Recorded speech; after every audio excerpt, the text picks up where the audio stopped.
Hello friends, welcome to SS exam. Friends, as you all know, अपने financial regulations book के बारे में चर्चा कर रहे थे, राइट। तो प्रीवियस वीडियो में दोस्तों चैप्टर नंबर 10 जो है हमारा कॉन्ट्रैक्ट्स, उसको अपनों ने कंप्लीट करा था। और दोस्तों आज अपने जो क्या है chapter number 11 universal service condition and grant of fees honoraria and rewards के बारे में चर्चा करेंगे। तो दोस्तों चैप्टर नंबर 11 जो है छोटा सा चैप्टर है और प्रीवियस के एसएस के एग्जामिनेशन के अंदर एक दो सवाल जो क्या है इससे पूछे गए हैं। मेनली दोस्तों इसके अंदर फ़ी और ऑनोरेरियम के अंदर जो क्या है डिफरेंस ही पूछता है ये, ठीक है। फ़ी कहाँ से पे करी जाती है, ऑनोरेरियम दोस्तों कहाँ से पे करा जाता है, मेनली ये जो क्या है डिफरेंस इसके अंदर प्रीवियस के एसएस के एग्जामिनेशन के अंदर पूछा गया है राइट। तो दोस्तों प्रीवियस के एग्ज़ाम्स के अंदर जो पूछा गया था सवाल वो भी बताऊंगा मैं। और दोस्तों इस चैप्टर के अंदर और कौन कौन सी बातें हैं, और कोई भी गवर्नमेंट सर्वेंट है, कोई भी इंडिविजुअल है, उसकी क्या यूनिवर्सल सर्विस कंडीशन है, एक सेवा की शर्त भी दी गई है इसके अंदर, ठीक है, वो भी अपने डिस्कस करेंगे, राइट। तो चलिए दोस्तों स्टार्ट करते हैं अपने। इसके अंदर दोस्तों छोटा सा चैप्टर है, 3 ही रूल है, ठीक है, 271, 270, 270, 271, 272। तो देखिए दोस्तों क्या है, the whole time of a government servant is at the disposal of the state, ठीक है। अब इसका मतलब क्या है दोस्तों, पूरा समय जो है कोई भी गवर्नमेंट सर्वेंट का, ठीक है, कोई भी मान लो सरकारी नौकरी लग गई, राइट, मैं सरकारी नौकर हूँ, तो दोस्तों 24 घंटे के लिए मैं क्या है सरकार के कोई भी सेवाएं अगर मुझे देनी पड़ेगी तो मुझे देनी पड़ेगी वो, ठीक है। मैं मना नहीं कर सकता कि मेरा टाइम तो ये है, मेरा टाइम तो ये है, मैं तो इस टाइम ऑफिस आऊँगा। अगर इमरजेंसी के अंदर अगर गवर्नमेंट ऑर्डर देती है then you have to work 24/7, right. तो आपको क्या है दोस्तों 24 घंटे स्टेट के डिस्पोजल पे वो सारा काम करना पड़ेगा, ठीक है। स्टेट का मतलब क्या है दोस्तों, गवर्नमेंट पे, जो गवर्नमेंट आपको बोलेगी वो काम आपको करना पड़ेगा। Rules regulating the grant of fees and honoraria, ठीक है, ऑनोरेरिया बोल दो दोस्तों, ऑनोरेरियम बोल दो, राइट। तो इसके अंदर है क्या है, फीस और ऑनोरेरियम जो क्या है जब देंगे अपने, तो उसके अंदर क्या क्या रूल्स इनको फॉलो करने पड़ेंगे, ठीक है। तीसरा दोस्तों rewards to individuals for effecting economies in factories, factories के अंदर दोस्तों कुछ काम वगैरह करें इंडिविजुअल, राइट, तो उनको रिवार्ड्स के बारे में इसके अंदर कुछ बातें दी गई है। तो चलिए दोस्तों स्टार्ट करते हैं 270 पैरा अपने। तो 270 पैरा के अंदर दोस्तों क्या है, the whole time of a government servant is at the disposal of the state. कोई भी दोस्तों गवर्नमेंट सर्वेंट जो क्या है वो स्टेट के डिस्पोजल पे रहेगा, कोई भी काम अगर उसको मिलता है तो the whole time of a government servant is at the disposal of the government, ठीक है। कोई भी दोस्तों सरकारी कर्मचारी जो है is at the disposal of the government which pays him, जो उसको दोस्तों क्या है पैसा देती है, and he may be employed in any manner required by proper authority without having a claim for additional remuneration, ठीक है। और दोस्तों उसको क्या है एम्प्लॉयड रहना पड़ेगा किसी भी मैनर के अंदर अगर ज़रूरत है और प्रॉपर अथॉरिटी दोस्तों ऐसा आदेश देती है, और उसके लिए क्या है उस काम के लिए वो एडिशनल कोई भी रिम्यूनरेशन भी क्या है क्लेम नहीं कर सकता, ठीक है। रिम्यूनरेशन दोस्तों क्या है, रिम्यूनरेशन का मतलब क्या हुआ, मेहनताना या कोई पैसा, ठीक है। मान लो दोस्तों मेरा 9 से 5 तक का ऑफिस है, ठीक है। अब मान लो कोई कॉन्फ्रेंसेस है, कोई और बड़ा अधिकारी आया हुआ है, सेंट्रल गवर्नमेंट का कोई मिनिस्टर आया हुआ है, ठीक है, कोई भी और हमारे बड़े बड़े कोई अधिकारी आए हुए हैं, तो ठीक है, तो मुझे मान लो 7 बजे तक बैठना पड़ गया ऑफिस के अंदर, ठीक है, 2 घंटा काम करना पड़ गया। सुबह 9 बजे था, मुझे 8 बजे टाइम 8 बजे आना पड़ गया, कोई इंस्पेक्शन है, ठीक है। तो मुझे दोस्तों एक्स्ट्रा जो काम करता हूँ उसके लिए ज़रूरी नहीं है कि मुझे मेहनताना मिले, मुझे रिम्यूनरेशन मिले, ठीक है। ऐसा कोई भी ये कोई बात क्या है ज़रूरी नहीं है, ठीक है। क्लेम कर भी सकते हैं, कुछ रूल्स कंडीशंस हैं उसके अंदर, ठीक है, और दे ही अपने को मिले ही वो सब चीज़ें, ये ज़रूरी नहीं है, वो दोस्तों कॉम्पिटेंट अथॉरिटी पे डिपेंड करता है, ठीक है। अब देखिए दोस्तों मेनली जो है फीस और ऑनोरेरियम की जो क्या है परिभाषा इसके अंदर पूछी जाती है, ठीक है। तो दोस्तों ये परिभाषा आपको याद होनी चाहिए। फीस क्या होती है, फीस इज़ अ रिकरिंग और non recurring payment to a government servant.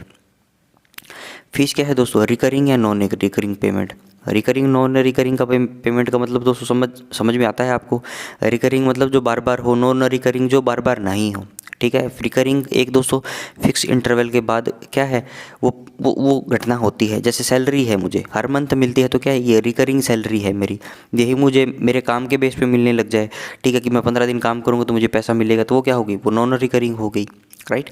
तो फी इज़ अ रिकरिंग और non recurring payment to a government servant from a source other than the consolidated fund of India, consolidated fund of a state, consolidated fund of a union territory, ठीक है। Fees की जब भी बात आएगी दोस्तों, other than consolidated fund of India, state या UT की बात आप करोगे, अदर देन, ठीक है। अब दोस्तों ऑनोरेरियम की जब बात आएगी, ऑनोरेरियम इज ए रिकरिंग और non recurring payment to a government servant from the revenue of the government under whom he is employed as remuneration for special work of an occasional character। ठीक है, तो दोस्तों fees का बता दिया other than consolidated fund of India, और honorarium में बोल दिया कि ये गवर्नमेंट के रेवेन्यू से मिलेगा। ठीक है दोस्तों, गवर्नमेंट का रेवेन्यू कहाँ जाता है? कंसोलिडेटेड फंड ऑफ इंडिया में जाता है। ठीक है, तो इनडायरेक्टली आप ऐसे भी समझ सकते हो कि honoraria consolidated fund of India से, और दोस्तों फीस जो क्या है ये other than consolidated fund of India से। ठीक है, ऑनोरेरियम इज़ अ रिकरिंग और non recurring payment to a government servant. दोस्तों ये मैंने डू कर दिया यहाँ पे। ठीक है, ये कॉमन, ये लाइन सेम आएगी यहाँ तक। ऑनोरेरियम इज़ अ रिकरिंग और non recurring payment to a government servant from the revenue of the government. Government के रेवेन्यू से दोस्तों होगी ऑनोरेरियम की payment. Under whom he is employed, जिस गवर्नमेंट के अंडर आप काम कर रहे हो, एज रिम्यूनरेशन, मैं एक मेहनताना के रूप में, for work of an occasional character. ठीक है, किस काम के लिए दोस्तों? कोई भी ओकेजनल कैरेक्टर के काम को करने के लिए आपको क्या है ऑनोरेरियम दिया जा सकता है। ठीक है, अब दोस्तों मान लो ये फीस और ऑनोरेरियम में भूल जाओ आप कंसोलिडेटेड फंड ऑफ इंडिया या without consolidated fund of India, तो दोस्तों इसका एक आपको एग्जांपल मैं दे सकता हूँ जो बहुत ही अच्छा एग्जांपल है। राइट, तो एग्जांपल में क्या है दोस्तों, जब हमारा पे कमीशन लागू होता है, ठीक है, मान लो 6th CPC है, पहले 6 CPC था। ठीक है, फिर दोस्तों 2016 के अंदर 7th CPC लागू हुआ, 7th पे कमीशन लागू हुआ। ठीक है, तो इसके अंदर दोस्तों क्या था, 6 CPC से 7th CPC के अंदर तो हमारा जो पे फिक्सेशन है वो 7th CPC के हिसाब से होगा। ठीक है, 6 CPC में जो भी पे फिक्सेशन था, जितनी सैलरी थी, तो वो क्या है दोस्तों 7th CPC के हिसाब से हमें एडजस्ट करनी पड़ेगी। ठीक है, तो दोस्तों हमारे डिपार्टमेंट के कुछ ऑफिसेज हैं, मान लो किसी कहीं पे ऑर्डिनेंस डिपोज हैं, ठीक है, एम्यूनिशन डिपोज हैं। ठीक है, आपने दोस्तों COD सुना होगा, ठीक है, FOD सुना होगा, ठीक है, FAD सुना होगा। राइट, तो ये दोस्तों अलग अलग प्रकार के डिपो हैं, इनका अलग अलग प्रकार का काम है। एम्यूनिशन डिपो में दोस्तों क्या है, एम्यूनिशंस होंगे। ऑर्डिनेंस डिपो में दोस्तों क्या है, ऑर्डिनेंस का सामान होगा। और COD में भी दोस्तों क्या है, इस प्रकार का ही कुछ सामान होगा। Right, central ordnance depots. Right, तो इसके अंदर दोस्तों क्या है, बहुत सारे सिविलियंस काम करते हैं। ठीक है, जिनकी पेमेंट दोस्तों क्या है डिफेंस सर्विस एस्टीमेट से होती है, और वो डिफेंस सिविलियंस होते हैं। ठीक है, जिनको दोस्तों क्या है इंडस्ट्रियल पर्सन्स भी बोला जाता है। राइट, तो वो दोस्तों उनकी जो सर्विस बुक वगैरह है, उनकी जो सैलरी वगैरह है, ठीक है, वो दोस्तों उनकी सर्विस वगैरह और सर्विस बुक ऑडिट वगैरह करनी है, उनका पे फिक्सेशन से रिलेटेड जो काम है वो जो क्या है उनका कंसर्न जो है क्या है लोकल ऑडिट ऑफिस करता है। ठीक है, तो दोस्तों जब 6 CPC से 7th CPC के अंदर मान लो किसी भी डिपो के अंदर 300 जो है डिफेंस सिविलियंस काम कर रहे हैं। ठीक है, इनको दोस्तों टीममेट्स भी बोला जाता है, पहले इनको मजदूर बोला जाता था, अब इनको टीममेट्स बोले जाने लगा, ट्रेड्समैन मैट। ठीक है, मान लो किसी डिपो के अंदर 300 क्या है 300 टीममेट्स हैं। ठीक है, 300 IPs हैं, इंडस्ट्रियल पर्सन्स जो हैं। ठीक है, तो उनका दोस्तों पे फिक्सेशन करना है 6 CPC से 7 CPC के अंदर। तो मान लो दोस्तों 300 बंदों का करना है। ठीक है, तो ये बहुत बड़ा टास्क है, ऐसा तो नहीं है 300 को एक दिन में कर दिया। तो उस टाइम पे दोस्तों क्या है पूरा ऑफिस जो है, मान लो जितने भी ऑफिस के अंदर ऑडिटर हैं, ठीक है, सारे मिलके दोस्तों क्या है इस काम को अंजाम देंगे। वो सारे क्या हैं इस काम को करके सबका पे फिक्सेशन करके दोस्तों सबका जो जितनी सैलरी उनकी बनेगी, ठीक है, टेबल के हिसाब से, मान लो 7 CPC में टेबल था, ठीक है, तो पुराना जोड़ घटाव करके उसको काम को करेंगे। ठीक है, तो उसके लिए दोस्तों क्या है वो ऑनरेरियम जो क्या है डिपार्टमेंट को लेटर लिख के भेजते हैं कि हाँ इस फला बंदे ने क्या है इतना इतना काम किया है, इतनी इतनी सर्विस बुक्स को करा है, एक्स्ट्रा काम बैठ के, तो इसके लिए क्या है आप ऑनरेरियम प्रदान इनको कर दीजिए। राइट, ऑनरेरियम दोस्तों क्या है एक ऑनर के लिए करा जाता है। ठीक है, मैंने मेहनत करी, ठीक है, मैंने दोस्तों काम किया, एक्स्ट्रा काम किया डिपार्टमेंट के लिए, गवर्नमेंट के लिए, ठीक है, मेरे जो ऑफिशियल ड्यूटी के अलावा, तो मैं ऑनरेरियम दोस्तों क्या है वो मुझे ऑनर करने के लिए डिपार्टमेंट दे सकता है, गवर्नमेंट दे सकती है कि हाँ सम्मान के लिए आपको क्या है हम दे सकते हैं इतने इतने रुपए। ठीक है, फीस दोस्तों क्या है ऑनर के लिए नहीं होती।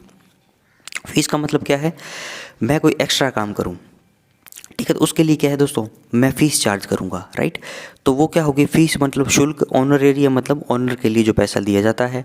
मोटी बात दोस्तों क्या याद रखनी है, 6 CPC 7 CPC जो पे फिक्सेशन होगा तो उसके अंदर ऑनरेरियम दिया जाएगा। और ऑनरेरियम दोस्तों क्या है रेवेन्यू से ही तो दिया जाएगा गवर्नमेंट की, और गवर्नमेंट कहाँ से लाएगी पैसा, ठीक है, मतलब कंसोलिडेटेड फंड ऑफ इंडिया से दिया जाएगा। तो अब दोस्तों आपको याद रहेगा कि ऑनरेरियम की बात आएगी तो ये एग्जांपल आपको याद रहेगा। ठीक है, ऑनरेरियम के अलावा दोस्तों फीस की बात आएगी तो क्योंकि ऑनरेरियम के अंदर पेमेंट गवर्नमेंट देगी, ठीक है, तो अपने रेवेन्यू से देगी, तो तो वो क्या हुआ, ऑनरेरियम हुआ। और दोस्तों other than consolidated fund of India की बात आएगी तो वो क्या हुई, वो दोस्तों फीस हुई। ठीक है, तो ये बातें समझ में आई दोस्तों आपको। आगे चलिए,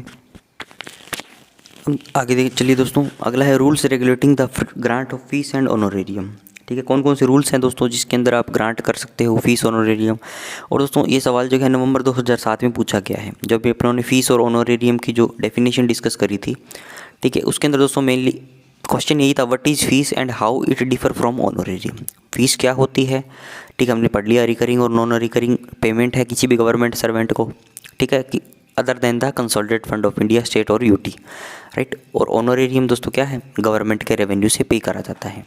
ठीक है, तो ये दोस्तों डिफरेंस हो गया और फीस की परिभाषा भी हमने बता दी। अगला चलिए दोस्तों, rules regulating the grant of fees and honorarium. कौन कौन से नियम कानून है इसके अंदर देखिए, a government servant including all civilians paid from the defence service estimate. कोई भी दोस्तों सरकारी कर्मचारी, ठीक है, इसके अंदर कौन से आ जाएंगे, all civilians paid from the defence service estimate. और दोस्तों सारे सिविलियंस जो डिफेंस सर्विस एस्टीमेट से जिनकी पेमेंट होती है। ठीक है, अब दोस्तों ये सब क्लोज था। A government servant may be permitted by the general और special order of a competent authority. कोई भी गवर्नमेंट सर्वेंट दोस्तों मे बी परमिटेड, उसको परमिशन दी जा सकती है बाय जर्नल और special order of a competent authority, competent authority के स्पेशल या जनरल ऑर्डर के द्वारा। If it is satisfied that, if it मतलब क्या है दोस्तों, कॉम्पिटेंट अथॉरिटी अगर सेटिस्फाइड है, संतुष्ट है, that this can be done without detriment to his official duties and responsibilities. वो दोस्तों कॉम्पिटेंट अथॉरिटी किस चीज़ के लिए सेटिस्फाइड है कि ये जो मैं सैंक्शन दूंगा या दूंगी, ये जो जनरल ऑर्डर या स्पेशल ऑर्डर के द्वारा अगर वो सैंक्शन दे दी, तो वो कोई भी इंडिविजुअल को अगर वो सैंक्शन दे दी तो वो बिना ऑफिशियल ड्यूटीज़ और अपनी जिम्मेदारियों, बिना अपनी ऑफिशियल ड्यूटीज़ और दोस्तों रिस्पॉन्सिबिलिटी को निभाने के साथ साथ उसमें कोई प्रॉब्लम नहीं आएगी, विदाउट डेट्रीमेंट। ठीक है, तो दोस्तों वो क्या कर सकता है, अब दोबारा पढ़िए दोस्तों, a government servant may be permitted, अब ये पूरा सब क्लोज था।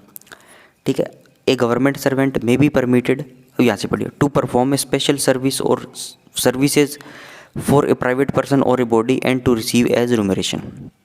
ठीक है, गवर्नमेंट सर्वेंट दोस्तों सारे सिविलियन जो डिफेंस सर्विस एस्टीमेट से पेमेंट होती है जिनकी, उनको परमिट किया जा सकता है कॉम्पिटेंट अथॉरिटी के द्वारा ऑर्डर निकाल के। अगर कॉम्पिटेंट अथॉरिटी संतुष्ट है कि वो जो हम सैंक्शन वगैरह उनको देंगे तो वो उससे उनकी ऑफिशियल ड्यूटी रिस्पॉन्सिबिलिटी प्रभावित नहीं होगी। ठीक है, और दोस्तों किस प्रकार की सैंक्शन देंगे, किस प्रकार की जनरल ऑर्डर देंगे, to perform a special service और सर्विसेज और a series of services for a private person और बॉडी, कि आप कोई भी स्पेशल कोई सर्विस कर सकते हो, किसके लिए, प्राइवेट पर्सन के लिए या कोई बॉडी के लिए, and to receive as remuneration, और उनसे क्या है दोस्तों मेहनताना भी ले सकते हो। राइट, अगला देखिए दोस्तों, नो गवर्नमेंट सर्वेंट में undertake such work without first obtaining the sanction of the competent authority. ठीक है, अब दोस्तों कोई भी गवर्नमेंट सर्वेंट अगर इस प्रकार का काम करता है कोई भी प्राइवेट बॉडी के लिए, तो वो दोस्तों गवर्नमेंट की sanction first obtaining the sanction of the competent authority, competent authority की दोस्तों सैंक्शन के बिना क्या है वो सारा काम वो नहीं कर सकता। Who will certified that the work can be done, और दोस्तों कॉम्पिटेंट अथॉरिटी क्या करेगी, competent authority will certify that this work can be undertaken without detriment to his official duties and responsibilities. ठीक है, और दोस्तों गवर्नमेंट जो कॉम्पिटेंट अथॉरिटी है वो क्या सुनिश्चित करेगी कि ये जो हम सैंक्शन दे रहे हैं, ये जो वर्क इंडिविजुअल करेगा, तो उससे इसकी ऑफिशियल ड्यूटीज़ और रिस्पॉन्सिबिलिटीज़ जो क्या है दोस्तों वो प्रभावित नहीं होगी। ठीक है, इसके अंदर भी दोस्तों एक कंडीशन दी गई है, unless the government servant on leave. ठीक है दोस्तों, छुट्टी पे है तो क्या ही काम करवाओगे उससे। ठीक है, छुट्टी पे है तो दोस्तों भले ही वो कर ले बाहर जाके। ठीक है, गवर्नमेंट को कोई कॉम्पिटेंट अथॉरिटी, मान लो मैं छुट्टी पे आ गया 10 दिन, ठीक है, मैं कुछ भी करूँ, राइट, ऐसे नहीं है कि मैं कुछ भी करूं, मेरे पे CCS conduct rule, CCS rule सब चीज़ें लागू होगी, भले छुट्टी पे हूं मैं, ठीक, कोई गलत काम नहीं कर सकता, फिर भी दोस्तों मेरी ऑफिशियल ड्यूटी और रिस्पॉन्सिबिलिटी तो प्रभावित नहीं हो रही है। ठीक है, राइट, तो उसके लिए इसके अंदर बोला गया है, अगर कोई गवर्नमेंट सर्वेंट दोस्तों कोई भी काम करता है, ठीक है, विदाउट फर्स्ट ऑब्टेनिंग, ये सारा काम वो नहीं कर सकता, कॉम्पिटेंट अथॉरिटी की सैंक्शन लेनी पड़ेगी। और दोस्तों कॉम्पिटेंट अथॉरिटी जो क्या है, कॉम्पिटेंट अथॉरिटी तो क्या है दोस्तों सर्टिफाई करेगी कि ये जो वर्क कर रहा है ये इसके ऑफिशियल ड्यूटी और रिस्पॉन्सिबिलिटी के अंदर कोई भी बाधा नहीं पहुंचाएगा।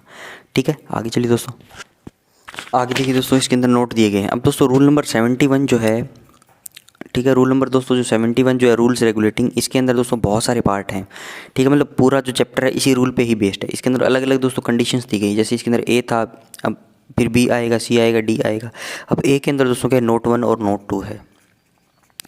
नोट 1 और दोस्तों नोट 2 है, राइट। अब देखिए दोस्तों नोट 1 और नोट 2 के अंदर क्या दिया गया है, literary cultural and artistic efforts aided by the knowledge acquired in the course of service under government will require prior permission of the competent authority, the income derived from such efforts is to be treated as फी।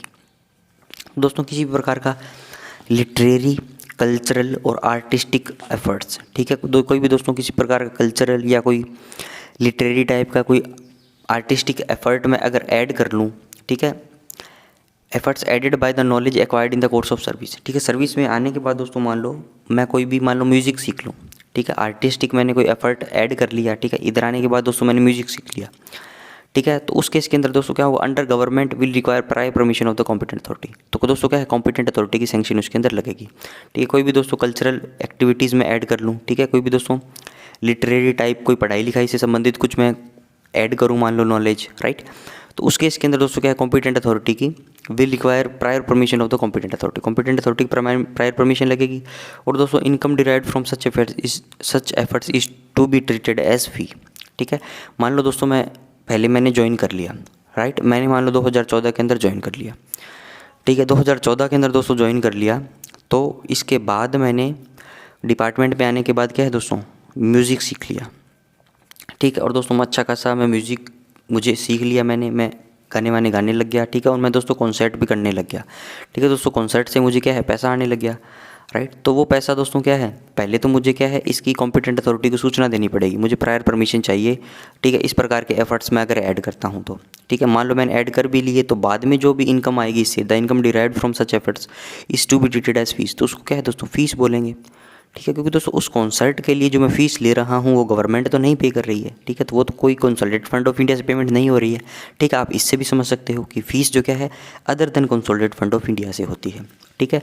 मान लो दोस्तों मैंने कोई और artistic effort ले लिया, मैंने magic सीख लिया मान लो, ठीक है, और मैजिक की शो करने लग गया मैं, राइट, तो उस केस के अंदर जो मैं रेवेन्यू जनरेट करूँगा मेरे लिए जो मुझे पैसा मिलेगा वो क्या है, वो फीस है सारी, ठीक है, वो कोई ऑनोरेरियम नहीं है, ठीक है। आगे चलिए दोस्तों नोट नंबर 2 है, when a government department undertakes work on behalf of a non government organisation on payment of an agreed amount.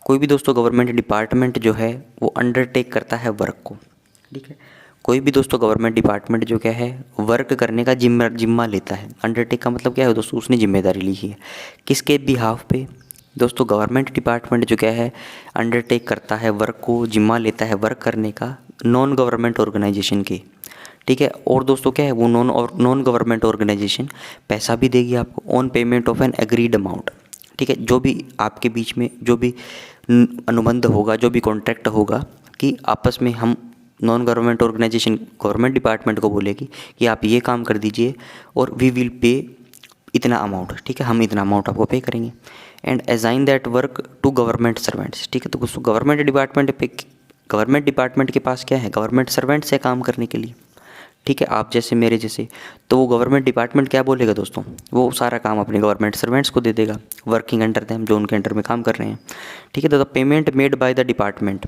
Out of the amount taken from the non government organisation, तो दोस्तों जो department हमारा payment करेगा, किससे payment करेगा, out of the amount taken from the non government organisation, दोस्तों मुझे जो पेमेंट मिलेगी, मुझे जो पैसा देगी उस काम को करने के लिए सरकारी विभाग, ठीक है, तो दोस्तों वो किससे देगी, वो नॉन गवर्नमेंट ऑर्गेनाइजेशन के पैसे से देगी जो उन्होंने क्या है गवर्नमेंट डिपार्टमेंट को पे किया है, ठीक है।